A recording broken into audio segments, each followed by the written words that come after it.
மக்களே இன்னைக்கு காலையில் குளிச்சுட்டு காலையிலே வேலைக்கு வரலான்னு எடுத்துகிட்டு வந்தாங்க. எங்கே பார்த்தோன்னா கேரளாவுக்கு கூப்பிட்டு வந்தாங்க. நாங்களும் வீட்டிலேருந்து கிளம்பும்போது மழை வர மாதிரி இருந்துச்சு. சரி வராது நினச்சிட்டு வந்தோம்.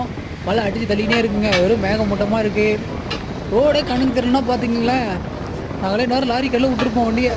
அப்படி வீடு பிடிச்சி எடுத்துகிட்டு வந்துட்டோங்க ஒரு வழியாக. மக்களே உங்களுக்கு கேரளாவுக்கு அன்போடு வரவேற்கிறோம். இந்த வீடியோ உங்களுக்கு புரிஞ்சால் லைக் பண்ணுறேங்க. மறக்காம நம்ம சேனலை சப்ஸ்கிரைப் பண்ணுங்கள். பாய் வீடியோ. மற்ற வீடியோவில் சந்திப்போம்.